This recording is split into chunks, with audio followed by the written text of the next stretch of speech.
चलो, कोई फीडबैक देने के लिए तैयार नहीं है? Hello, sir. Yes, Kuna, go ahead. Sir, is it possible to like give some more like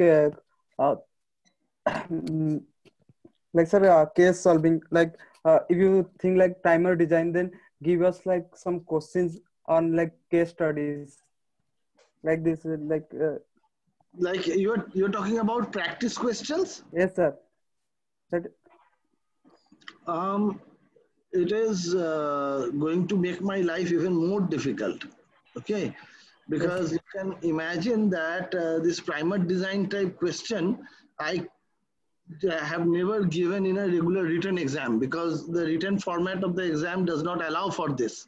So I will have to prepare this kind of questions a lot to give you as practice sets. But I will try. I will try. Like I barely sleep, but I will try. is a case study, like if you have Case more studies, practice on the if you can elaborate case studies, I will understand. What sir, do you like mean by case, case studies? sir, case study like for identification of some mutant, like using the complementation test, or and the particular genes have mutated, like sir, like previous exam, like So that's what you were talking about. You were talking about sample questions and answers, yes sir, right? yes sir,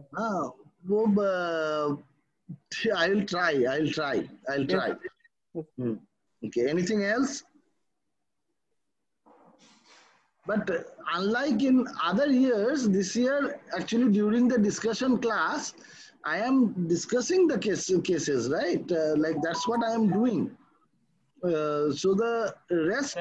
Actually, as compared to the normal year, we are getting more time actually. Means Yeah. it is, the discussion hour plus the classes. So yes. Yeah. So actually, as a result, what has happened is that the pace of the course has become very slow.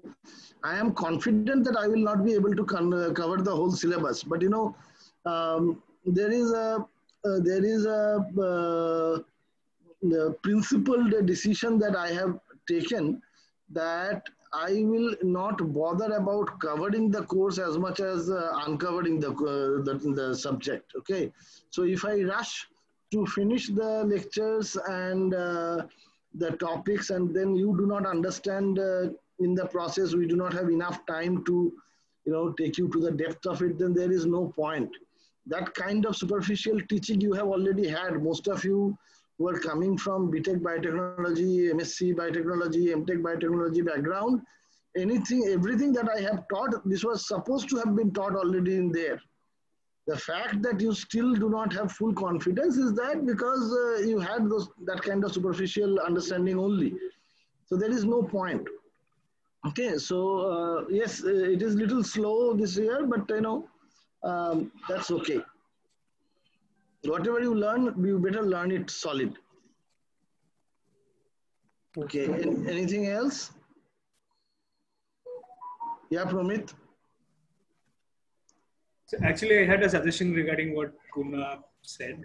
So I'm sure like all of us had either entirely different questions or groups of questions distributed for the test. So maybe for practice questions, you could just pull in all the papers and send it. Yeah. Oishi, please send upload on the WhatsApp group all the question papers. So I also have it. I will do it right away. Yes. That's not at all a problem. That is easy for me to do. So we'll get an idea. So. And yes, you should know that East Genetics is not going to leave you. No matter what subject I am teaching, the questions will start with East Genetics. वो mouse knockout पढ़ाएंगे 2 दिन बाद, उसके बाद भी इस genetics का ही सवाल होगा. So actually I was explaining to Oishi only yesterday that I want to make it very clear that if I understand any science today, that is because I understand transcription and transcriptional regulation, and because I understand East Genetics. these are actually, like these are the topics that I have learned. Any topic, if you learn in the proper depth, so that the logic is built. See, when you are doing MTech or PhD research, it is nothing but logic. Okay, it is use of techniques is highly overrated. Okay, techniques people learn in 3 months, 4 months, 6 months. One of these days, I will tell you the story of my life, that how I learned, techniques at every new corner. Or, my PhD student, the one that just graduated, he came from electronics engineering background, right? And he did fantastically well. So techniques is overrated. It is the only thing that the ability that you should develop is to form hypothesis and design experiments to prove or disprove the hypothesis. These are two purely exercise of logic. That can you read up 20, 30, 40 papers and generate a hypothesis of your own? Can you then design experiments to prove or disprove that hypothesis? These two are purely exercise of logic. And this genetics is a very, very good context to test this logic. And the principles of genetics does not change if you move from yeast to Drosophila to human to mouse. Principle remains the same. It is just the experimental process. Now, if you are doing a knockout in yeast, you are doing a knockout in mouse. The purpose is the same. That what happens to the phenotype after I knocked it out. If you are misexpressing a gene versus misexpressing a gene in mouse, purpose remains the same. It is just how you are getting there, it varies. Therefore, the logic is what you need to learn now, and I will therefore keep on coming back with these genetics-based questions only. And whatever was there to learn in this genetics, I have already taught you. The rest are all detail.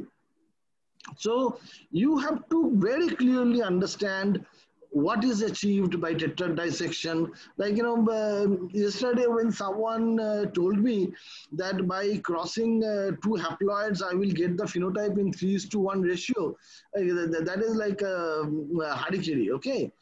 So that cannot be the case. So that's where the logic has completely failed, okay? So that's... I would emphasize again, but I have uploaded all the questions, okay? Sir, I have one question, from the set of the previous lectures. So wherever there is a dominant possibility of dominant negative, there is an equally likely possible of haploinsufficiency also. Yes. And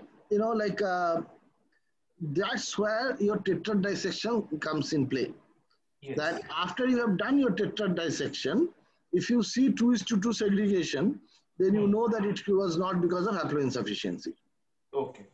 Yes. Okay. So if it isn't haploinsufficient, then what? After tetrad dissection, what we will see then? So if a locus is haploinsufficient, then where it is lacking, so it is haploinsufficient is a diploid term, right? Yes, diploid term. So when you are doing the tetrad dissection, the two that do not have the allele, they do not have it, and the other two will be happy. Most of the cases, the haploinsufficient loci will be a transcription factor and rarely an enzyme. And the reason is that it is a purely stoichiometric issue. So all of you understand stoichiometry, right? That how many counterparts are there for interaction. Okay, so haploinsufficiency reduces the dosage. If the counterpart remains just as high, then it will not be able to satisfy all the counterpart. But in the haploid, the counterpart number also will go down. Therefore, it will not show through.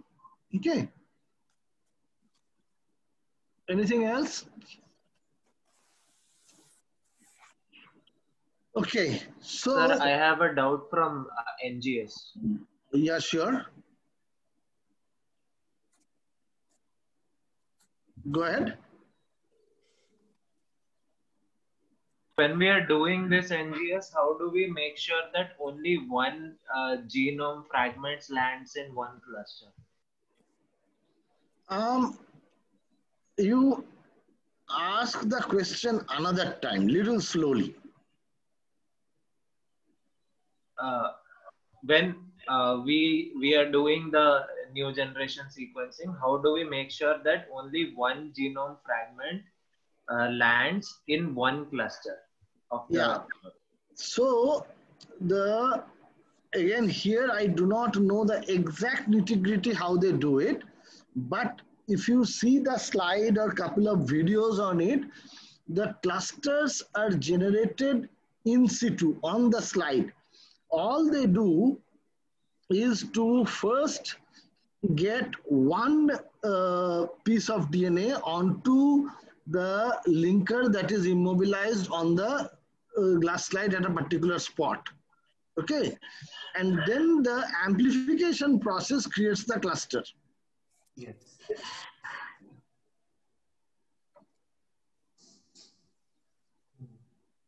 Okay.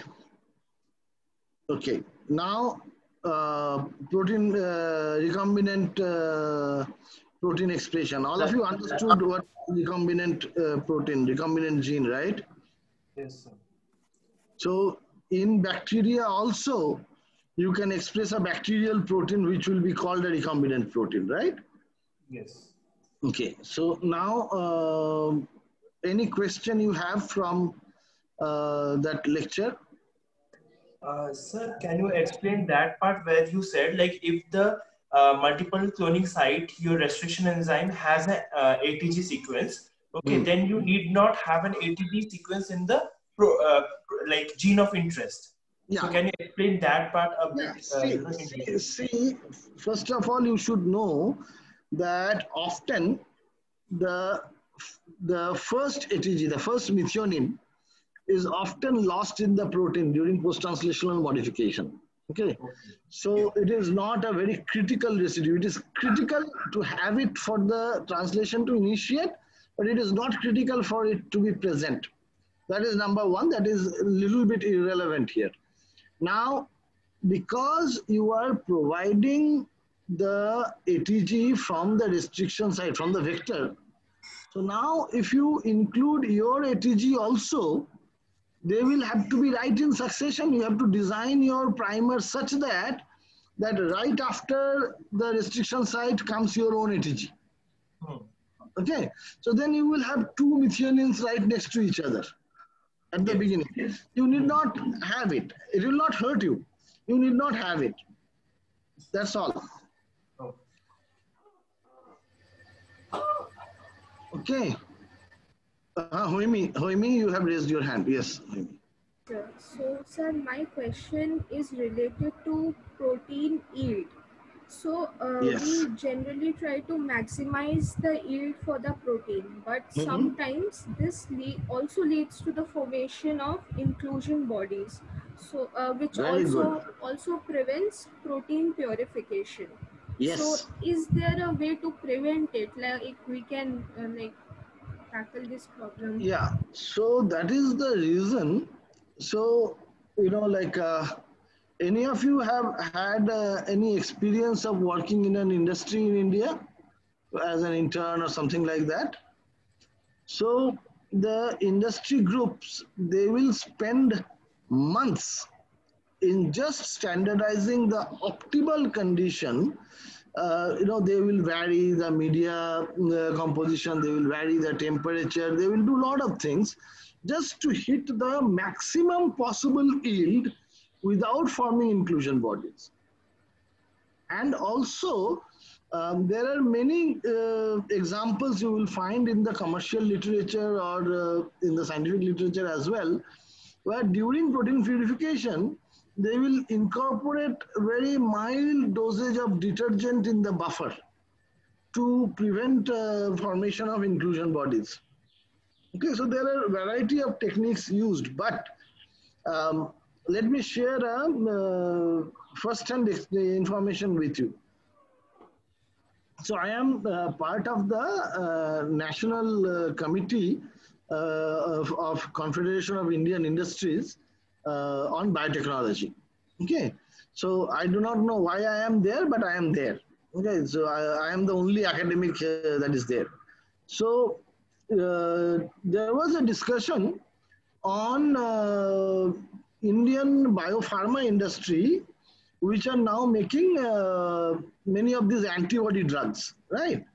So we do not make any novel antibody drugs. The R&D and the first drugs are always made in the US. And our companies, they keep a tab which drug is doing well, exactly when it is coming out of patent. They will have their entire R&D and everything ready. The day it will come out of patent, the next day they will launch it. Okay, I am not commenting on merits and demerits of it, but this antibody drug production will actually require cloning and purification of the antibody. Okay, so these are monoclonal antibodies, right? So they know precisely the sequence, so they can actually clone it and express it. Now, here, as Hoimi was pointing out, I thought Hoimi will ask something little different, is that optimization of the production is a huge affair. Like, if you are interested, I can actually request one of the companies that I am a mentor of to give a presentation to the group. So he is the only guy in the country who knows how to do this optimization. The other Indian companies, so he is a startup poor guy, so he has to do it. The Indian companies, they even get the clone made, generated by an East European company for 5 crore rupees per clone. So just to get the DNA construct done at a level so that the expression is right, they spend upfront 5 crore rupees. So it is that important topic that you are actually learning here. Okay, so pay attention. The part of that 5 crore might come in your pocket too. Look at Hoibi. She's all happy. So it actually requires a lot of things, you know, like if you are going for expression in bacteria, then codon optimization. If you are going for production in baculovirus SF9 system, then also there is codon optimization, and then some detergent presence, etc. A lot of parameters are there which people play with. Yeah. Next.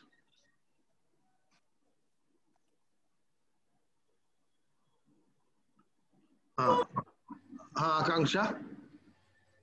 So I want to understand the part where like the induction is done with IPTG for the lac operon. So why IPTG? Like why can't we use lactose? Yeah. So see, bacteria can naturally metabolize lactose, right? So therefore, the concentration of lactose in the cell will go down because the bacteria is metabolizing it. So what you want is to have a steady state of the inducer concentration. So IPTG is a non-hydrolyzable analog of lactose. So once taken in, its concentration stays at where it was. So that helps optimization. Yeah, Nageshwar? Yes, sir. So I have a doubt with respect to one of your slides. There is one point that I don't understand properly. In slide number 77, you have talked about the expression of fusion proteins in prokaryotes. And one of the examples that you have given is histology, for example, alkaline phosphatase and beta galactosidase.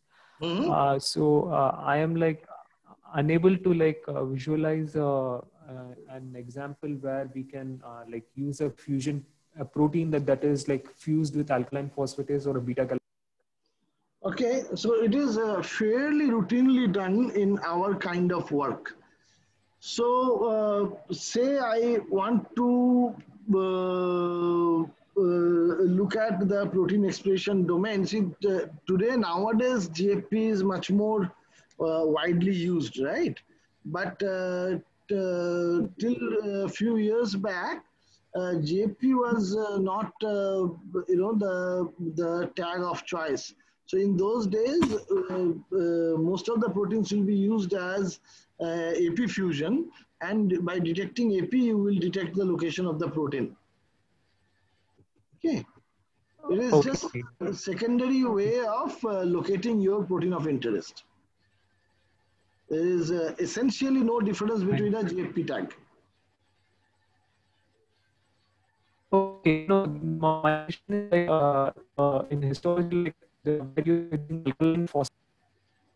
So, like say I want to know where my favorite protein of interest is being expressed. Okay, so I will express this fused protein, and then I will make tissue sections and then treat the tissue with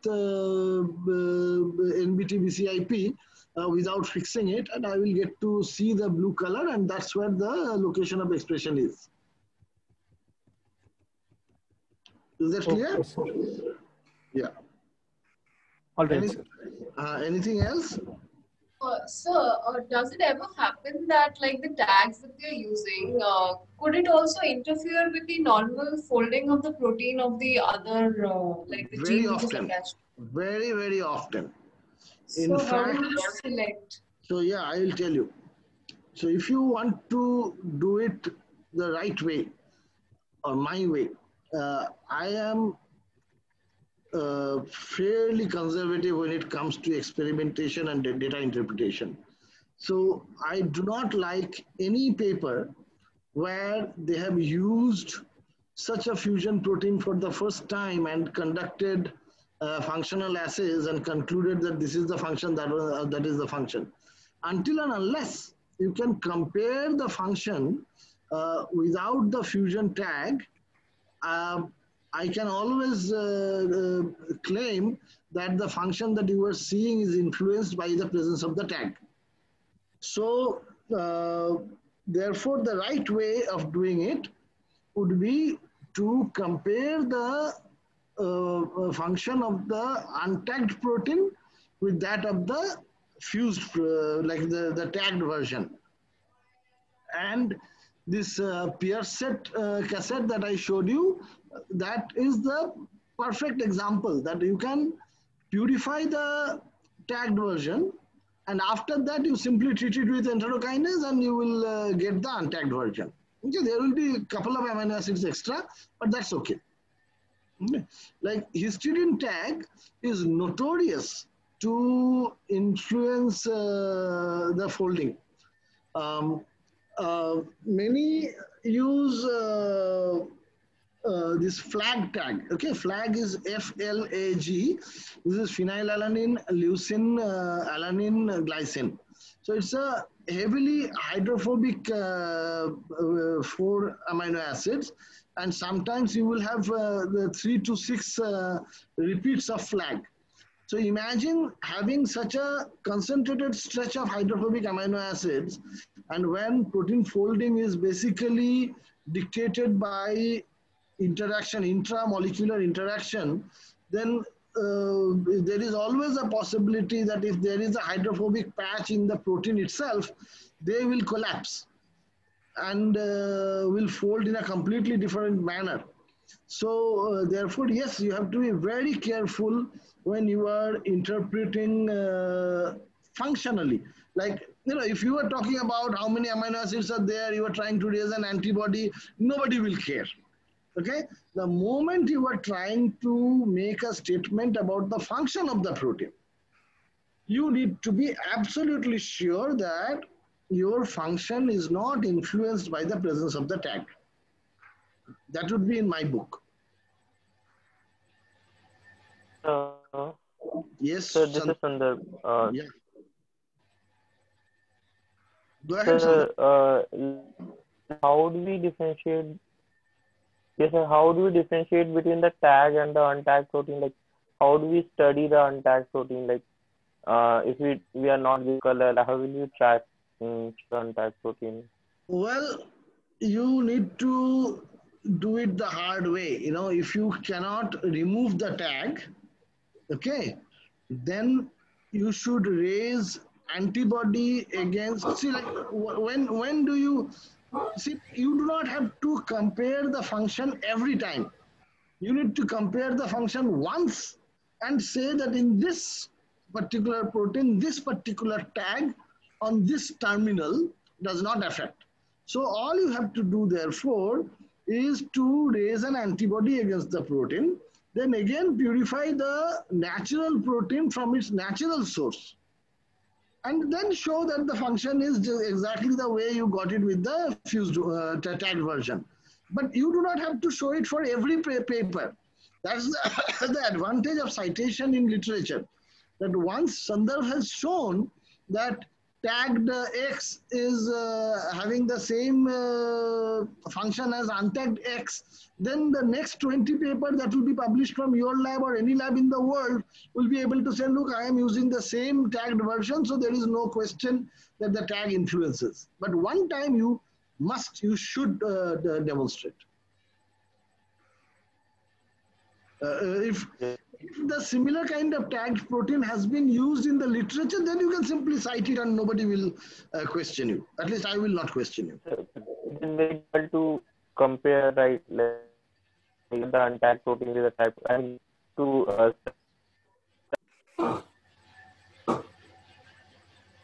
कुछ भी सुनाई नहीं दे रहा है संदर्भ. I'm saying it would be difficult now to study the tagged protein. It would be difficult to study the untagged protein. Why? That's what you say. Why? So how do you track it? I was. So sorry. I was not explicit enough.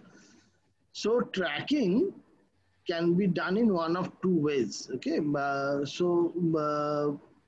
If you are purifying a protein to which an enzymatic function can be associated with, then you can track by following the enzymatic assay. Okay.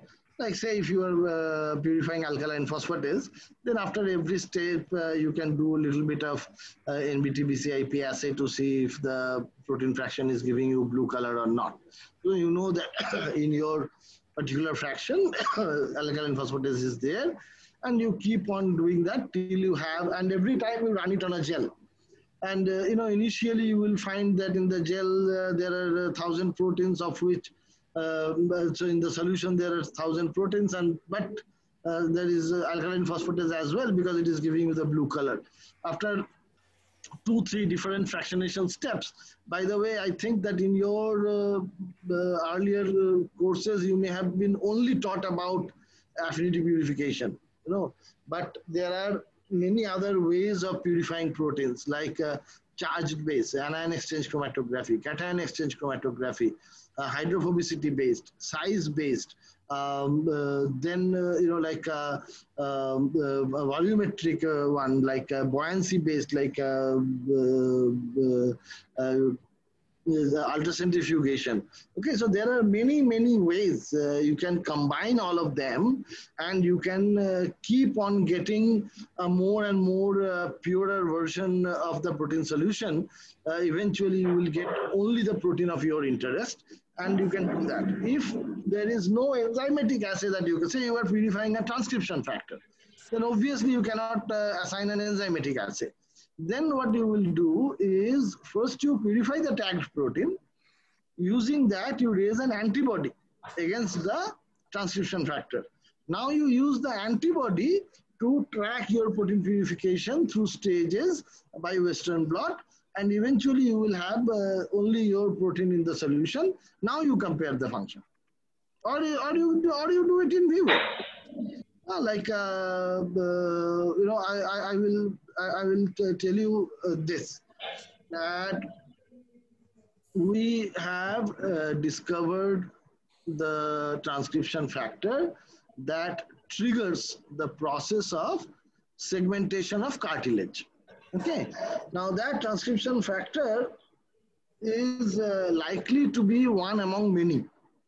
So if we use a constitutively active version of the transcription factor, we get very, very pronounced effect. We see clear segmentation. But if we use without the tag, without the constitutively active version, then we see a mild version of segmentation. It is only the phenotype is mild or strong, but the variability is limited only to that part. So that we had to demonstrate. Like otherwise, nobody will buy your argument. Okay. Thanks. Anything else? Shreya. Sir, so my question is, like in the two component system, Yeah. the T7 RNA polymerase is synthesized from the bacterial chromosome, like the engineered bacterial chromosome. Yeah. So that is under the lac operator promoter system. Yes. And even the gene of interest which we are cloning in the vector, even that is under the lac operator. So why we are using like two promoter operator system and not just one? Like if T7 is synthesized, it can directly bind to its promoter sequence in the vector and transcribe the. Did you check? I don't think PET5A has a lac operator. Let me find it in front of you.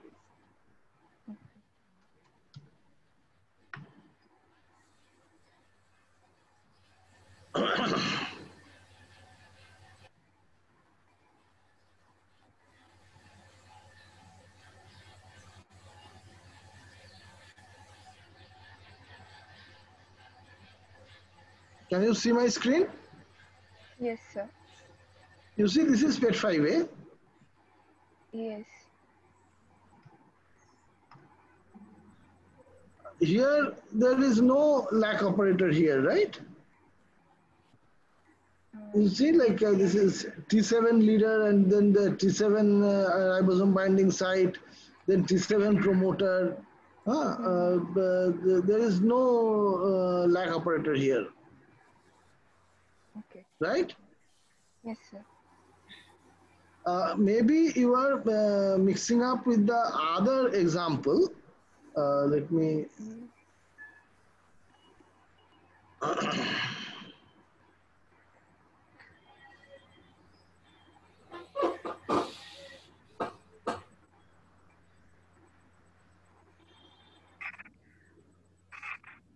Maybe you are mixing up with this example.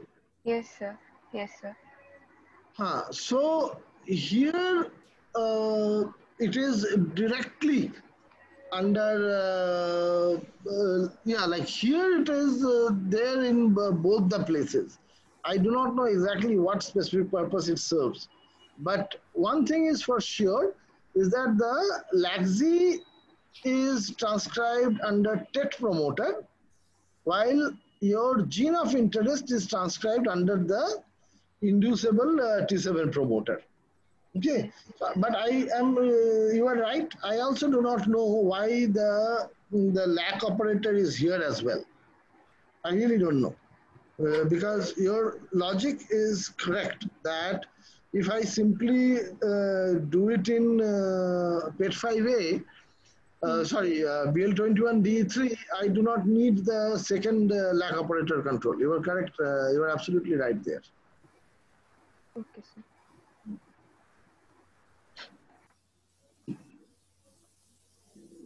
Okay, so I have not asked any questions so far. Are you all fine now with the rest of the things? पहले एक सीधा सा सवाल पूछ लेते हैं.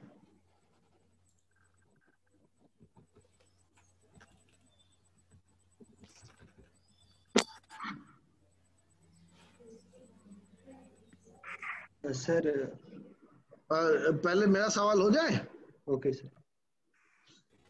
I need someone to look at this very, very, very carefully and give me an explanation.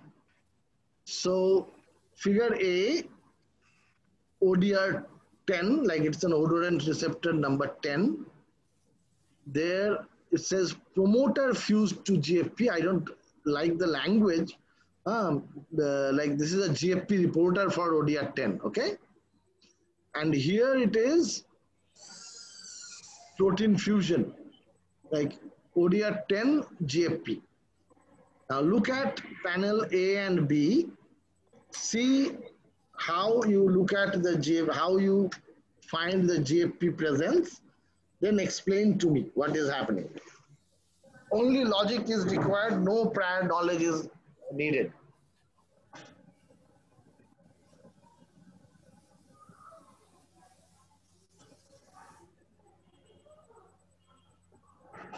Ayush, bolo. Am I audible, sir? Yeah. Hello? Yeah, you are audible. Okay. So in panel A, what is happening is they have fused GFP reporter to the promoter of ODR10. This means that they are visualizing the transcript of ODR10 gene. So as we can see in panel A, if we consider the left hand side as the distal end of the organism, we can see that the concentration of the transcript is more towards the central part of the body and denoted by the dotted arrows. And also if we can consider it like transcript is fixed, or it is they're bound by some proteins at that place, and it is also following some concentration gradient towards the distal end of the body. And in panel B, they are actually visualizing the expression of protein ODR10. So they have fused ODR10 with GFP tag, and they observed that the concentration of protein ODR10 is more towards the distal end of the body, and for some reason there is some translational regulation in the central part of the body, and it is slightly it is slightly more expressive towards the distal end of the body. Okay, Ayush. Yes, sir. That you listen to this part of the conversation several times after this class, okay? Okay, sir. So your answer is absolutely correct, but I will have no option but to give you 0. Okay, sir. So the only mistake you made is you use the word transcript in the context of figure A. By transcript, you and me, we understand the mRNA. Right? Yes, sir. Yes, here sir. they are looking at the GFP protein, right? Fluorescence is from the GFP protein, not from the mRNA. I will teach you in another lecture how you can visualize mRNA with fluorescence in the living cell. Okay. But in this particular case, they are visualizing GFP. So what the only change in your language that is necessary but is absolutely critical is in A, they are looking at where the transcription is happening. Right. Sorry for the language. Yes, I understand. So it is actually a reflection of the transcription of the GFP gene.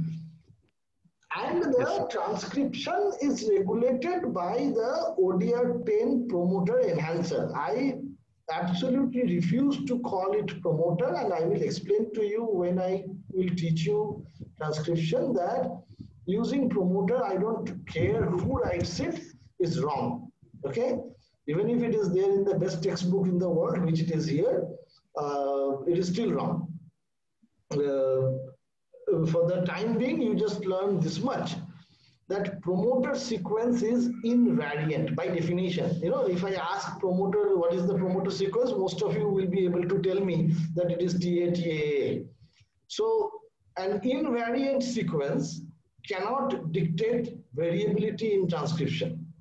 That's the simplest argument that I have. It is the enhancer part which dictates the variability.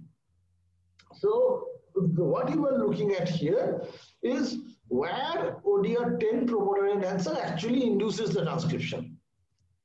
Now you are absolutely right, and because you made that wrong assumption about the transcript, so your second part went wrong, is that what actually happens, but your overall understanding is absolutely correct. But what eventually happens, and I will teach you this, that the mRNA gets specifically localized onto the distal end. It is transcribed throughout, but it is carried on the back of a motor to go to the distal end, and it is translated only in there. So that's why when you are tracking the protein, you track it at a completely different location. So it is just like the Drosophila nanos or the bicod proteins, like they are, transcribed throughout, but they get, concentrated at a place and then they... Yes, absolutely. Absolutely. Sir, and one more thing, in the A part, is it the case like, some transcriptional activities coming and sitting on the promoter sequence or any other sequence, and downstream is the GFP, which is, having a reporter expression? Is it like that? Yeah, it is that. It is in the place of ODR10, you have GFP. Okay. So wherever ODR10 would have been transcribed, you are seeing GFP being transcribed. So it is downstream of the ODR10 promoter, the GFP sequence. Yeah, promoter enhancer. Okay. And in the second part, we have fused the GFP protein with that of the ODR10. So wherever ODR10 will be translated, or wherever the protein will be there, accumulated. Wherever the actual protein will be accumulated, that's where GFP will be seen. See, yeah. Sir, I have one question with regard to these two panels. So I would like to know how this ODR10 promoter enhancer GFP gene construct, how is it like introduced in every cell of the C. elegans? Like, do people use some sort of viral vectors, or like they transform the zygote and then? No, in C. elegans, I do not know the exact process, but I know that they use bombardment. Okay, they make very fine particles that are bound with the DNA, and they bombard the single cell stage or four cell stage embryo, and that's how they get it. Okay, sir. So here, like in this first case, in the first panel, like this GFP is under the expression of GFP is under the control of this ODR10 promoter enhancer. So only those cells that express this transcription factors and transcription regulators that bind to this promoter enhancer region of ODR10, only they will be able to drive the expression of GFP. Our cells will not be able to drive the expression of GFP. Precisely. Okay. So, in other words, A is reporting the transcriptional regulation of ODR10 promoter enhancer. And B, it is reporting the localization of ODR10 protein.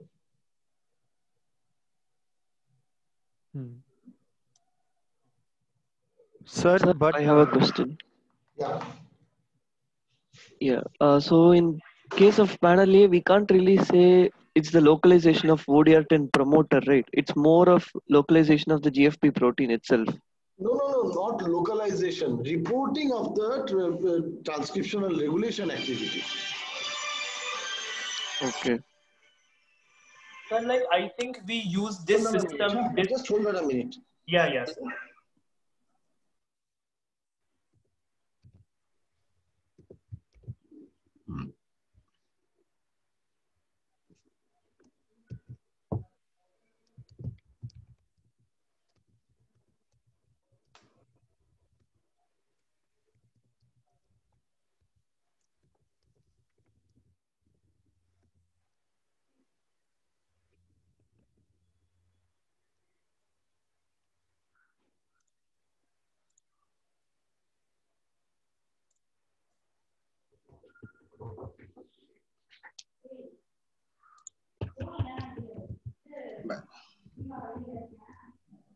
So it is not location of the promoter enhancer or the location of the transcript. It is where the transcription is happening. Please try to understand. So because I did not want to jump the gun, so I did not give you the full explanation. Such mRNAs, they will have specific features, typically in the 3' UTR. So once it is transcribed, it will either be degraded in some location and not degraded in others, or it will be translationally repressed in some locations and not in others, or it will be carried to a location from everywhere else. So any of the three can be operational in terms of post-transcriptional regulation. But that post-transcriptional regulation is imparted through features in the mRNA. Here in panel A, they are transcribing and translating GFP, which does not have these features. Therefore, you are looking at purely where the transcription is happening. That's it. Is it clear? Yes, sir. Okay. Fine. Should I move to the next question? Yes, sir. Okay.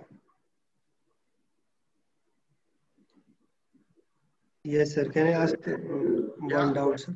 Yeah. Sir, can you please tell more about N-terminal fusion cloning and C-terminal fusion cloning? Yes, and that's what I am trying to do here. Sir, is there any inference that in some cases we have to do N only and we have to do C-terminal? Yes.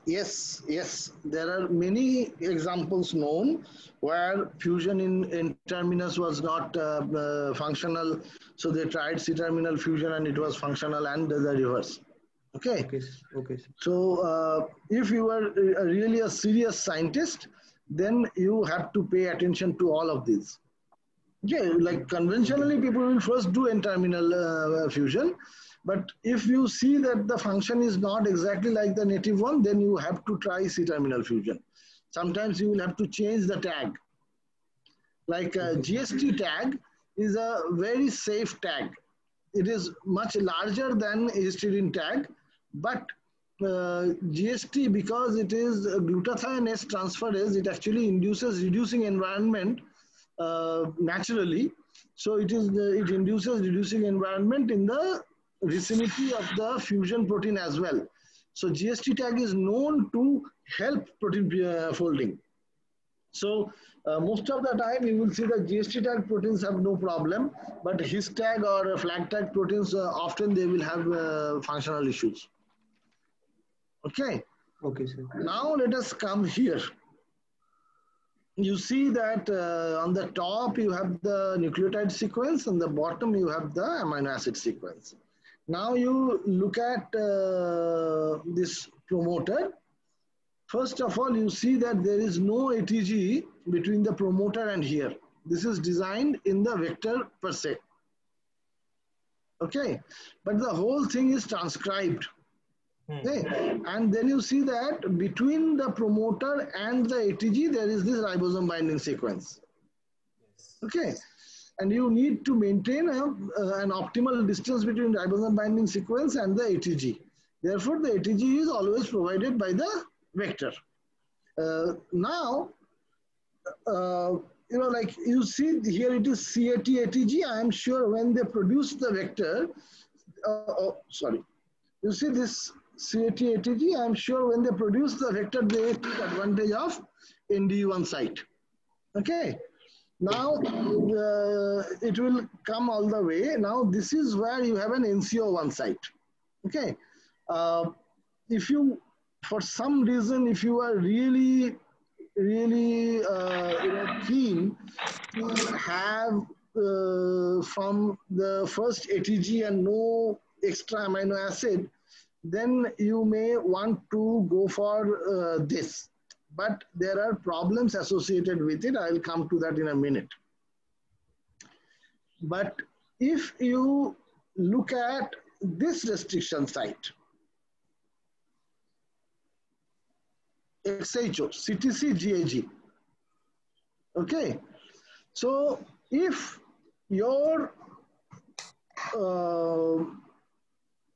protein, if your protein has, say, this kind of a sequence, ATG, GGC, CTG, whatever, then when you are designing the primer, if you simply put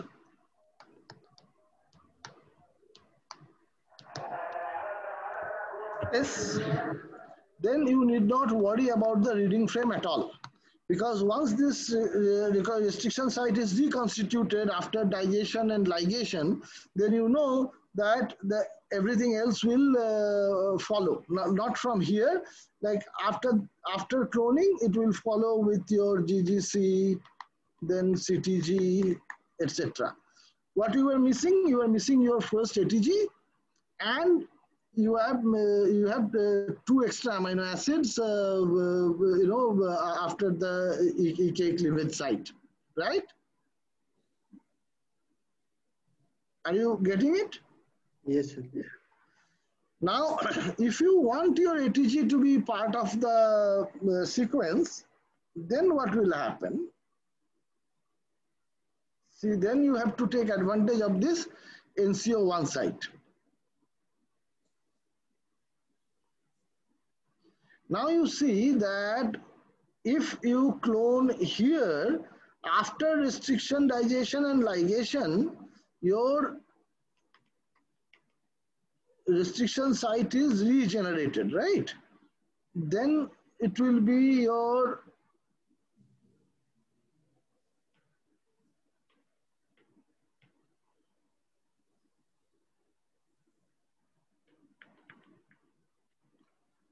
now you see that suddenly you do not have the reading frame any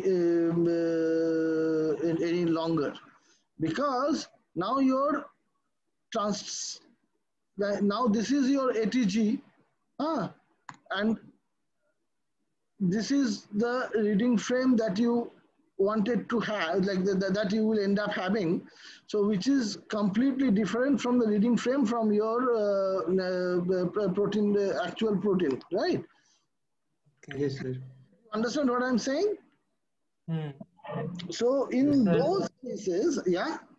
Yeah, so if we use NCO1, we are changing actually the reading frame. Yes. So in those cases, what you will have to do is between the NCO1 site and your actual reading frame, you see like it is off by 2 nucleotides, right? Yes. So if you design your primer such that it is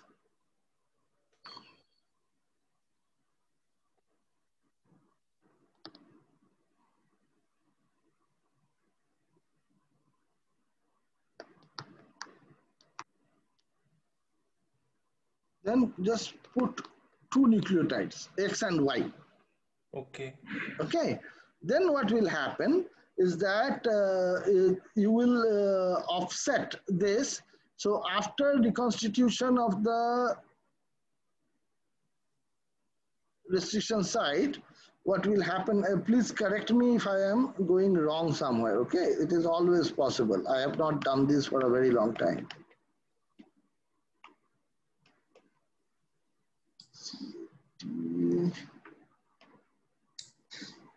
G, X, Y, then C,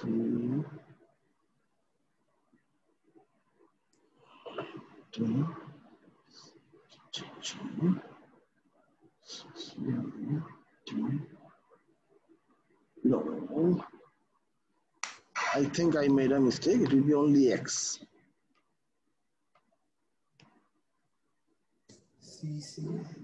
Okay. Then you get to your CTG. Do you see what is happening? That you reconstituted the restriction site just the way it was here, right? C, CAT, then GG. Okay. And then you are providing 1 extra nucleotide in the primer. Okay, now that restores your reading frame. From ATT onwards, it will not be there. Now it will be your CTG, AGC, whatever you had, that's what you will get. So your reading frame is restored. So you will have, like one extra amino acid here. Did you get it? So I'm not very clear about this. Okay, let me try it another time. Okay.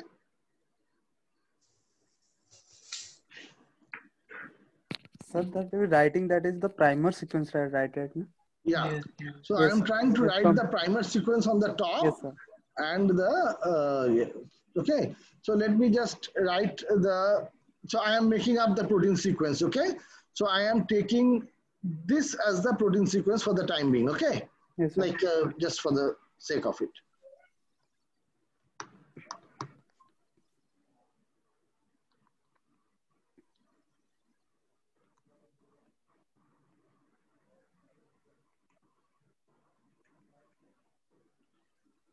And imagine there was an ATG here.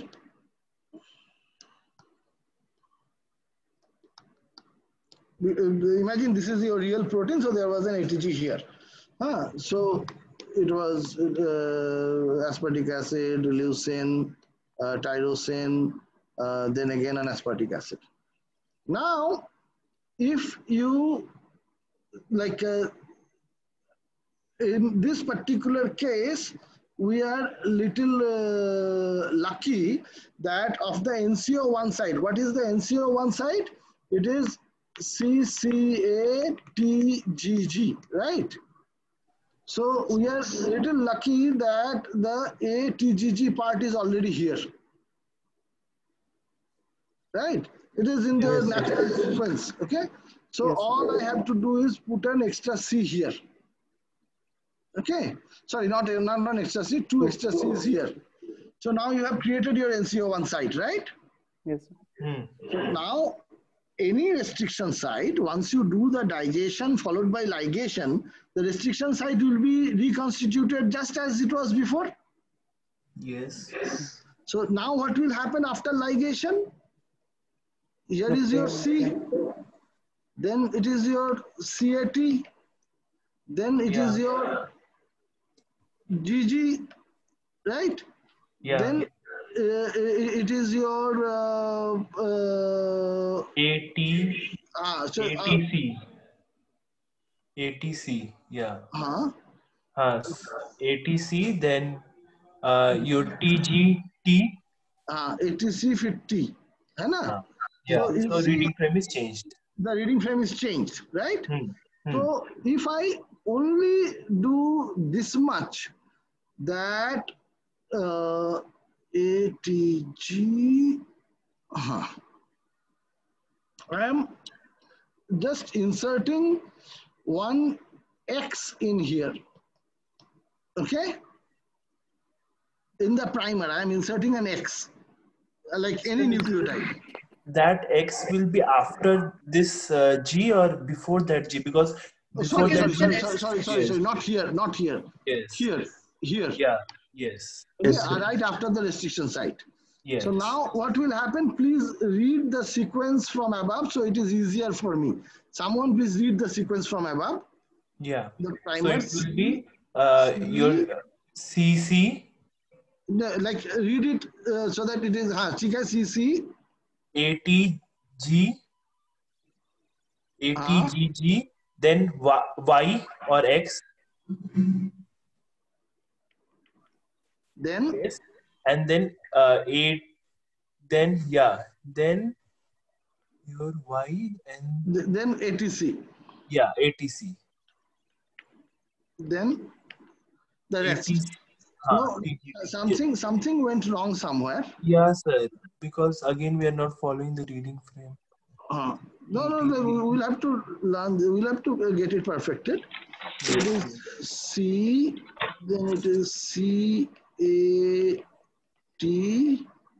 then it is GGX, then it is not going to happen, right?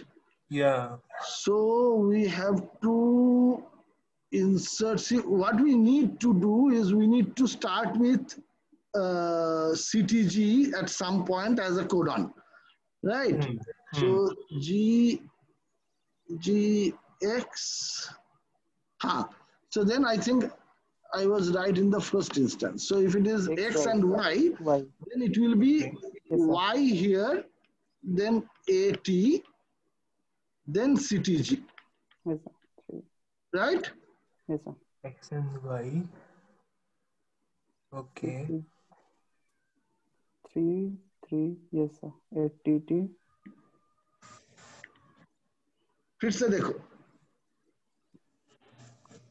TG, GXY, then AT. Sir, another T.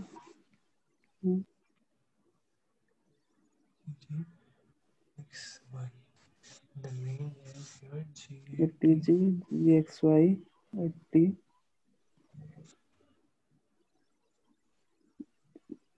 So when you are designing the primer, it is basically this part and then starts your overhang. Your overhang is C, C, A, T, G, G, X, Y. Okay. Now, after the PCR product from 5' end will read exactly this, right? Yes, sir. So if it reads exactly that, and after ligation your NCO1 site is regenerated, then I have written the NCO1 site just like that, C, then CAT, then GG, right? Then I have inserted two nucleotides, one X, one Y, that is coming from your overhang. After that, there is this AT. I have put the AT, and then the rest follows from CTG, TAC, etc. Sir, so while the elongation, the X and Y will not be taken into consideration. So it will be the G prior to the X, which will combine with AT and form a codon for the translation. Yeah, these two are codons, right? GGX and YAT. So say if it is, you have chosen say the X is T, then it is a GGT. And they say if Y is an A, then it is AAT. Right? You can, be careful and try to put a small non-interfering amino acid like alanine or serine, like not serine, alanine or, threonine, something like that, so that it does not destabilize your protein structure. That's it. Is it clear or is it still not clear? Also, YAT shouldn't be a stop codon. Pardon? YAT, it should not be like a stop codon. Yeah, of course not. So it can be AAT or it can be GAT. The Y can be an A or a G, right? Or even a C, doesn't matter. So this is your consideration to restore the reading frame. Is it still not clear? Sir, I think if we take more examples, then we will become clear, because this is just one example. So what you should do at home is now you know how to get the ORF for a gene, right? Yes. And every question paper, like there are 4 examples. So take any one and try to make a fusion protein. My request will be that after ligation, you just make sure that the restriction site is regenerated and then put them in reading frame just like in the screen and see how it is being translated. The moment you see that the reading frame is shifting, then you have no option of eliminating nucleotide, you have only option of adding nucleotide. So you add nucleotide to restore the reading frame. Okay, so we'll practice this out. Okay, and this is the reason why the PR set has 3 versions, A, B, and C. so that this NCO1 site can start from here or from here or from here, depending on how you will clone it. So you have all the three reading frame vectors in separate tubes. You can choose either one of those for your cloning. You see?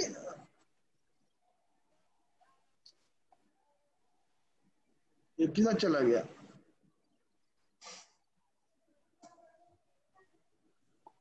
Yeah. You see, this pair set A, B, C, these are three variants of the same vector. They just have the reading frame offset by one nucleotide or two nucleotides.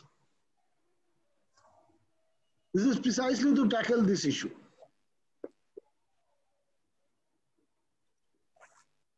Did you get it? Yes. Yes. Okay. Now let us think of this C-terminal fusion. Okay. So first of all, you understand that this bovine growth hormone polyadenylation sequence is actually here.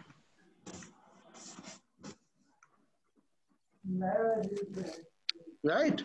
It is not after the multiple cloning site. It is after so this whole thing is between PCMB and BJHPA. Okay, is that clear to all of you? Yes, sir. Okay. Now you see in this kind of a cloning, there is no provision of ATG. You see, there is no ATG coming from here. Okay, because this is a mammalian expression system. So in mammalian expression system, the first ATG that you come across will be from where translation will start, because the ribosomal recruitment process is not RBS dependent, it is 5' cap dependent. So you can clone in any of these and make sure that right after cloning your ATG, the first nucleotide is there. Okay. And then you have to take care that this SAC1, can someone tell me the sequence of SAC1? This recognition sequence? It is SAC2, the recognition sequence of SAC2. SAC2 is C, C, C, G. C, C, G, C, G, G. Okay. So you have to now imagine that V5 will start, say, GGG.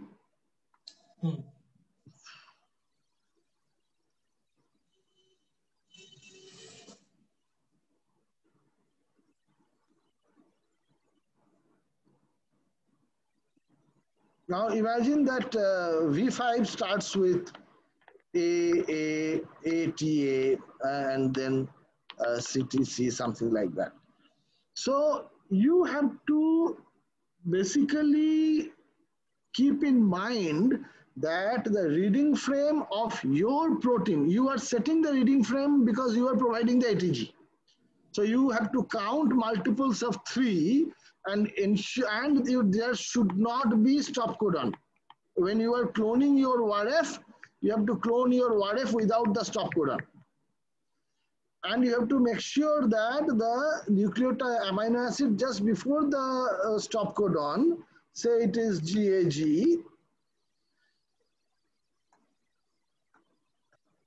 there is either no gap between GAG and your SAC2 site, or whatever nucleotide like a restriction site you want to choose, or if there is a gap, it has to be a triplet, so that the reading frame continues. Otherwise, it will not hit V5 in its right reading frame. Yes, sir. And then it will come to its stop. So here you have to ensure that the translation of your gene of interest happens in a manner that the reading frame is continuous with the tags afterwards. In N-terminus, you have to ensure that after reading the tags, it enters your gene of interest in the right reading frame. Here it is just the opposite. That after translation of your gene of interest, it must enter the tags in the right reading frame. So the job that you should do is you should get such vector sequences. Those are all commercially available, like, let me see.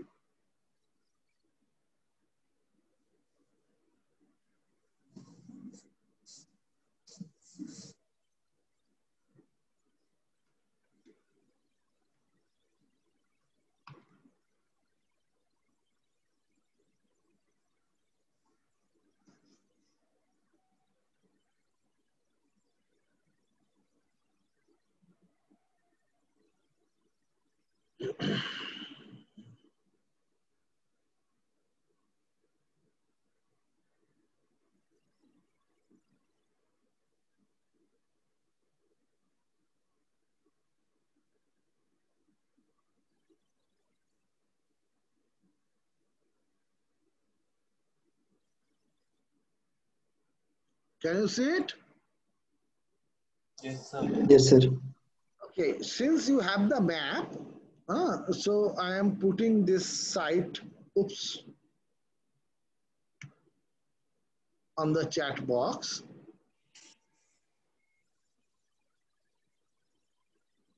Just click on the link so that it is there on your laptop or mobile, whatever. Since you know the restriction sites, etc., you can specifically search for those and start annotating the whole sequence. Okay, you can make a Word document, spend some time. It will require you spending some time. Make a Word document and identify those, and then after the once you are in the multiple cloning site, organize them in triplet codons, etc. And you see this, I do not know what this analyze sequence part does. Yeah.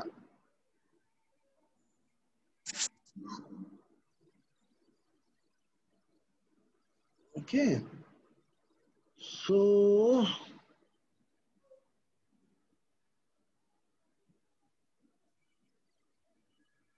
here they are much more conservative. They mention CMB enhancer, CMB promoter, etc. जो भी है.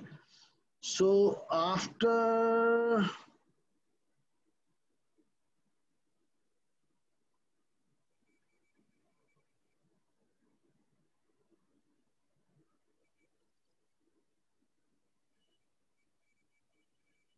here, see if you click on it, the V5 tag, so it is giving you the location between 2784 and 2825. Okay, so you can get the V5 tag sequence and make sure that the way you are designing your primers, both the forward and reverse primers, that the reverse primer is designed in a manner that the coding sequence continues. Of course, there will be 2-3 extra amino acids in between into the V5 tag sequence. Okay, like if I try to go to 2784, so numbers are not here. Okay.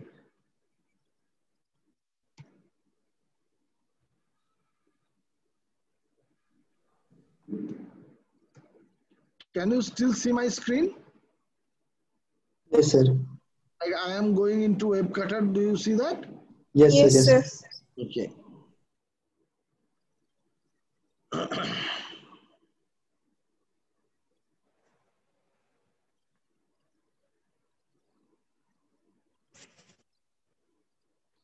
Your next discussion starts at 12, right?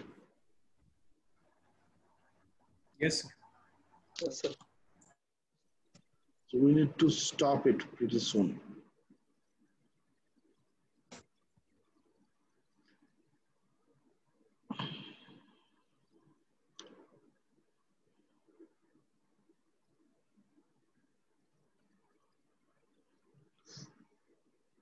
Okay. You see, this is ending at 2775, okay? And then this is your 2775. So 76, 77, 78, 79, 80, 1, 2, 3, 4. So this is your V5 tag. Okay.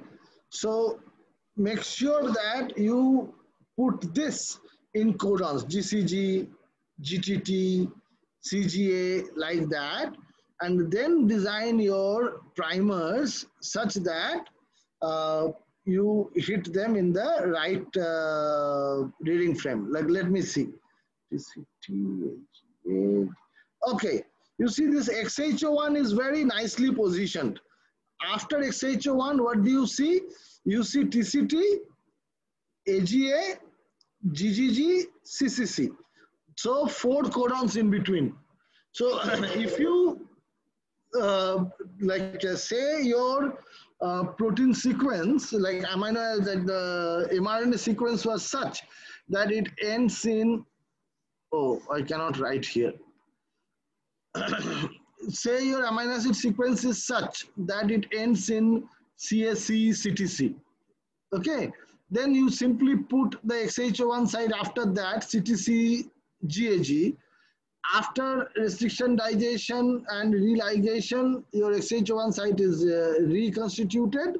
So your amino reading frame will read after its own nucleotides, 3 nucleotides CTC, then GAG, then TCT, then AGA, then GGG, then CCC, and then from here, this GCG, your V5 sequence starts. Okay, so you have to play a little bit with it and get a complete understanding of how these primers should be designed.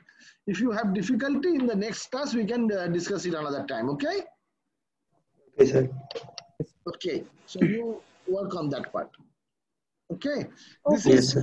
the most critical part to understand in expression as a fusion protein. Okay, चलो आज के लिए bye.